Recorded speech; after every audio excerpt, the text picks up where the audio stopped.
1986 ఫిబ్రవరి 18వ తారీఖున. అక్కడి నుంచి రావణాసుడి కష్టం మనం చూస్తున్నాం. నష్టపోయింది ముస్లింలు. ఏ ముస్లిం పేరుతో మీరు చేస్తారో ముస్లింలు నష్టపోతున్నారు. సమాజంలో ఈ మతాల మధ్య, అందులో భారతదేశం లాంటి దేశం మీరు చెప్పే మతాల మధ్య చిచ్చు చాలా ప్రమాదకరమైన. చిచ్చు వస్తుందా, ప్రమాదం వస్తుందా అనేది ఒక భాగం అయితే, జస్టిస్ కావాలంటే జస్టిస్ కావాలి. ప్రభుత్వం అన్నది, రాజ్యాంగం అనేది అందరికీ సమన్యాయం కోసం. దళితులకు జస్టిస్ జరగాలి, క్రైస్తవులకు జరగాలి. అంతేగాని క్రైస్తవుల జస్టిస్ కోసం దళితులకు అన్యాయం చేయటము. వింటున్నాను. ఇప్పుడు మీరు అడిగిన ప్రశ్నకు వీళ్ళిద్దరి దగ్గర నుంచి సమాధానం రాలేదు. క్రైస్తవులు అయినందువల్ల వాళ్ళ సామాజిక ప్రతిపత్తిలో ఏమీ మార్పు రాలేదు కదా. మేరీ అయినా మరియం అయినా అదే వివక్షతకు గురవుతున్నప్పుడు ఎస్సీలకు ఇచ్చేటటువంటి వాళ్ళకి ఎందుకు ఇవ్వకూడదు అని. ఇప్పుడు మతం ప్రాతిపదిక మీద రిజర్వేషన్లు ఇస్తే తప్పు అంటున్నారు. మతం ప్రాతిపదిక మీద రిజర్వేషన్లు ఇవ్వకూడదంటే కూడా అంతే తప్పు కదా. అందువల్ల మన భారతదేశం యొక్క వాస్తవ పరిస్థితులు తెలిసిన వాళ్ళు ఎవ్వరు మతం మార్చుకున్నంత మాత్రాన్ని గుళ్ళోకి రానివ్వలేదని చర్చిలోకి వెళ్ళాడు. చర్చిలో కూడా వెళ్ళిన తర్వాత కూడా అతన్ని ఒరే అని పిలవడం కానీ, దాడులకు గురైన వాళ్ళు కానీ, కారంచేడులో, చుండూరులో వీళ్ళెవ్వరూ కూడా హోదాలో ఏం పైకి వెళ్ళిన వాళ్ళు కాదు. అదే కేవలం క్రైస్తవులు అయ్యారు కాబట్టి, క్రైస్తవ మతం తీసుకున్నారు కాబట్టి, వైఎస్ రాజశేఖర రెడ్డి లాగా వాళ్ళు ఏం జెరూసలేం వెళ్ళి రాలేరు. అందువల్ల సామాజిక ప్రతిపత్తి మారినప్పుడు జేపీ గారు అనే దాంట్లో కూడా అవన్నీ గుర్తిద్దాం. బీసీగా అయింది, ఎస్సీలకు అర్హులైన వాళ్ళని బీసీలో ఎందుకు చేర్చాలి? దానివల్ల ఎక్కువ సంక్షేమం బీసీలో ఉంచారు. అందువల్ల ఈ విషయాన్ని మనం వాస్తవంగా ఆలోచించాలి తప్ప క్రైస్తవ ముస్లిం అనేటటువంటి కోణం నుంచి ఇప్పుడు నేను చెప్పేదంటే, ఇప్పుడు వాళ్ళు బీసీసీలో గ్రూప్లో ఉన్నారు. మండల కమిషన్ ప్రకారం కూడా వాళ్ళకు రిజర్వేషన్స్ ఇవ్వటం జరిగింది. ఇప్పుడు ఆ రిజర్వేషన్స్ వద్దు మాకు, మేము ఎస్సీలతో వస్తామని చెప్పటంలో అక్కడ తలెత్తేటువంటి సమస్యలు ఏమిటి? ఈనాడు 16.48% ఉన్నటువంటి, అంటే దాదాపు 16.5, ఇప్పుడు 17 అయిపోయి ఉంటుంది. 17% ఉన్నటువంటి వాళ్లకు మీరు 15% రిజర్వేషన్స్ ఇస్తున్నారు ఉన్నటువంటి దాంట్లోనే. 1971లో తీసిన సెన్సెస్ లెక్కల ప్రకారం ఈనాడు రిజర్వేషన్స్ ఇస్తున్నారు. అదనంగా మీరు ఒక 1.5 or 2% తీసుకొని పోయి మీరు అందులో చేర్చినట్టయితే దానివల్ల ఇప్పుడున్న వాళ్ళకే చాలా మందికి రిజర్వేషన్స్ దొరకదు. అందువల్ల అది ప్రాక్టికల్. రెండవది కాన్సెప్ట్ ఆఫ్ జస్టిస్. ఇప్పుడు చిన్న గ్రామం తీసుకుందాం, అంటే ఒక ఉదాహరణ, చిన్న గ్రామం తీసుకుందాం. ఒక మరియమ్మ, ఇందాక వారు చెప్పినట్టుగా ఒక మరియమ్మ మామూలుగా ఉన్నటువంటి ఒక ఆవిడ మతం తీసుకుంది, చిన్న పాకలో వేసినటువంటి ఒక చర్చిలోకి పెడుతుంది. దీది ఎస్సీయా, బీసీయా, బీసీసీయా, మరోట ఏం తెలియదు. ఆవిడ దళితే, అందరూ దళితుడిగానే చూస్తున్నారు.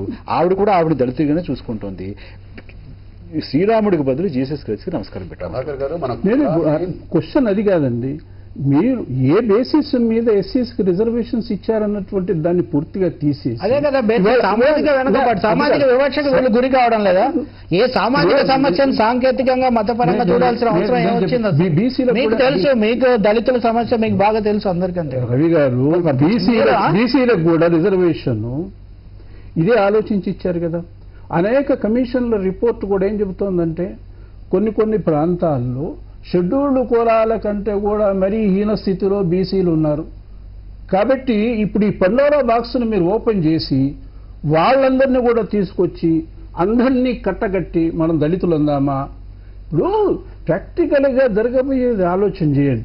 మీరు ఇవాళ ఈ గ్రూప్లో నుంచి ఆ గ్రూప్లోకి ఎందుకు వెళ్ళాలనుకుంటున్నారు? మీకు ఇప్పుడు వారు చెప్పినట్టుగా protection of civil rights act అందరికీ వర్తిస్తుంది. మీ మీద అట్రాసిటీస్ జరిగితే దాని కింద చర్యలు తీసుకోవడానికి అవకాశం ఉంది. మీకు రిజర్వేషన్స్ కావాలా? మీకు రిజర్వేషన్స్ ఉన్నాయి. నేను ఇంకోటి చెప్తాను, మన గవర్నమెంట్ ఆఫ్ ప్రెసిడెంట్ గారు అపాయింట్ చేసినటువంటి కమిషనర్ ఫర్ ఎస్సీస్ ఎస్టీస్ ఒక రిపోర్టు 1968లో 69లో ఇచ్చినటువంటి రిపోర్టు ప్రకారం, ఆ రిపోర్టులో అసలు ఎస్టీస్లో ఎక్కడైతే రిలీజియన్ కన్సిడరేషన్ లేదో అక్కడ దీని బెనిఫిట్ ఎవరు ఎక్కువ తీసుకుంటున్నారని ఒక రిపోర్ట్, స్పెసిఫిక్ రిపోర్ట్ ఒకటి ఇచ్చారు.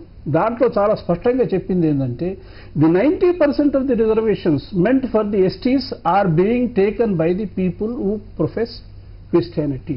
జయప్రకాష్ నాయుడు గారు, ఎక్కువ సమయం లేదు, ఒక కారణం విషయం. ఇప్పుడు అసలు కులాన్ని నిర్మూలించడం మన లక్ష్యమా, లేకపోతే కులాన్ని ఘనీభవింపజేసి ఓటు బ్యాంకులుగా మార్చుకుని జనంలో కల్లోలాన్ని సృష్టించడం మన లక్ష్యం? ఈవేళ వెంటనే సభలో ఏమొచ్చింది, మరి ముస్లింల సంగతి ఏమిటి, దళితుల ముస్లింలతో కూడా చేర్చమన్నారు. ఇప్పుడే మీరు బోలంత మాట్లాడుతున్నారు భారత్ పాకిస్తాన్ దేశ విభజన, ఈ దేశంలో ఏమైందని చెప్పని. భారతదేశంలో పరిస్థితులు ఏమిటి, ఇవాళ మన చరిత్ర ఏమిటి? ఈ దేశాన్ని కలిపొంచడం కోసం అన్ని వర్గాల ప్రజలను సమన్వయం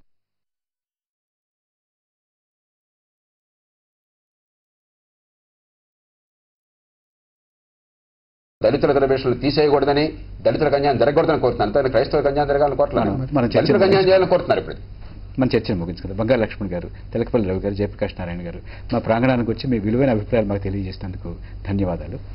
నమస్తే ఆంధ్రప్రదేశ్. ఈ తీర్మానానికి కాంగ్రెస్తో పాటు ప్రతిపక్ష పార్టీలు టీడీపీ, పీఆర్పీ, ఉభయ కమ్యూనిస్టు పార్టీలు మద్దతు పలికాయి. ఈ తీర్మానాన్ని లోక్సత్తా ఇప్పుడున్న రూపంలో వ్యతిరేకించగా బీజేపీ ఈ చర్య మత మార్పిళ్లను ప్రోత్సహిస్తుందని ఆరోపించింది.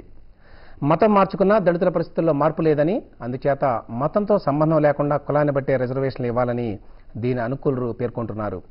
అయితే ఈ చర్య రాజ్యాంగ స్ఫూర్తికి వ్యతిరేకమని, వివిధ మతాల మధ్య ఉద్రిక్తతలకు దారితీస్తుందని, కుల వ్యవస్థను స్థిరీకరిస్తుందని వ్యతిరేకులు వాదిస్తున్నారు. దళిత క్రిస్టియన్లకు రిజర్వేషన్లు ఉండాలా? ఇవాళ టాప్ స్టోరీ.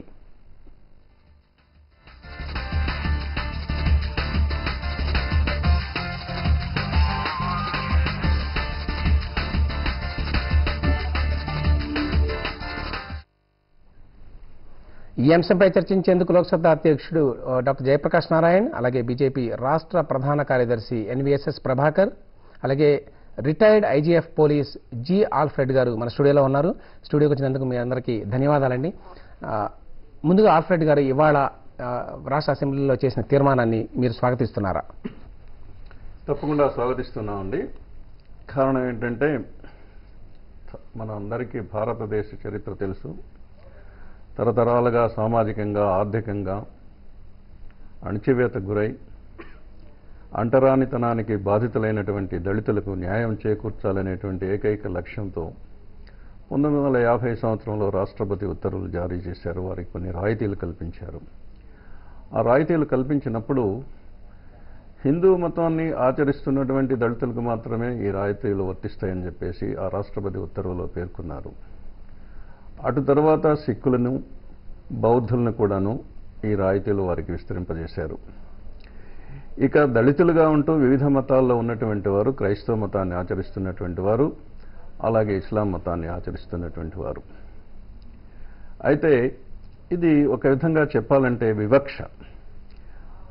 ఎందుకు ఈ వివక్ష అన్నది మరి నాకైతే తెలియదు, కానీ ఈ వివక్షని ఇప్పటి వరకు ఇవ్వకపోవడమే వివక్ష అంటారు. వివక్ష గత 60 సంవత్సరాల నుంచి మనం ఒకసారి కనుక ఒక గ్రామాన్ని దర్శించినప్పుడు, ఆ గ్రామంలో ఉండేటువంటి దళిత వాడలను కనుక దర్శించినట్లయితే క్రైస్తవ మతాన్ని ఆచరిస్తున్నటువంటి దళితులు, హిందూ మతాన్ని ఆచరిస్తున్నటువంటి దళితులు ఒకే వాడలో ఉంటారు. వాళ్ళ ఆర్థిక, సామాజిక జీవన శైలిలో ఎలాంటి భేదాలు లేవు. అయితే ఎందుకు ఈ వివక్ష? ఈ వివక్షని అంతం చేయవలసినటువంటి సమయం వచ్చిందని నేను భావిస్తున్నాను. తప్పనిసరిగా ఇది స్వాగతిస్తున్నాం. ఓకే, ప్రభాకర్ గారు, మీ పార్టీ దీన్ని పూర్తిగా వ్యతిరేకిస్తోంది. ఆల్ఫ్రెడ్ గారు చెప్పినట్టు చాలా మంది వాదించేది దళితుల్లో వాళ్ళు క్రిస్టియన్ మతానికి మారినా మారకపోయినా కూడా వాళ్ళ స్థితిగతులు ఒకే రకంగా ఉన్నాయి. అందుచేత ఎందుకు ఈ వివక్ష? ఇప్పుడు పివి నరసింహారావు గారు ప్రధానమంత్రిగా ఉన్న సమయంలో ఈ రకమైనటువంటి ప్రతిపాదనలు కొంతమంది చేశారు. చేసినప్పుడు ఆనాటి ఎస్సీ ఎస్టీ కమిషన్ చైర్మన్ అయినటువంటి హనుమంతప్ప గారు దీన్ని పూర్తిగా వ్యతిరేకించారు. తర్వాత మళ్ళీ ఎన్డీఏ పీరియడ్ సమయంలో కూడా కొంతమంది మళ్ళీ ప్రభుత్వం ముందుకి వినతి పత్రం రూపంలో తెచ్చారు. అప్పుడు కూడా SC ST commission chairman Suraj Bhanu దీన్ని వ్యతిరేకించారు. ఇప్పుడు యూపీఏ పీరియడ్ వచ్చినటువంటి తర్వాత రాజకీయంగా ఒక వర్గాన్ని దగ్గర తీసుకోవాలి అన్నటువంటి ఆలోచనతో ఈ డిమాండ్ పైన ముందుకు వెళ్ళటం కొరకు ఈ యొక్క సుప్రీంకోర్టు చెప్పినటువంటి దాన్ని ఆధారం చేసుకొని ప్రభుత్వం తన యొక్క విధానం ఏంటి చెప్పమని చెప్పింది. చెప్పమన్నందుకు వీళ్ళు రంగనాథ్ కమిషన్ మిశ్రా అని చెప్పి రంగనాథ్ మిశ్రా కమిషన్ వేశారు. వేసినటువంటి కమిషన్లో ఆశా దాస్ అని చెప్పి ఒక మెంబరు, ఆమె పూర్తిగా తన యొక్క డిసెంట్ నోట్ని 9 పేజీల డిసెంట్ నోట్ని దాంట్లో వ్యక్తపరిచారు. అసలు దళితులు అనేవాళ్ళు ఎవరికి ఈ యొక్క రిజర్వేషన్లు భారత రాజ్యాంగం ప్రకారంగా మనం వర్తింపజేయాలి. అటువంటప్పుడు కన్వర్టెడ్ అయినటువంటి దళితులకి ఏ రకంగా వాళ్ళకి అవకాశం కల్పించాలి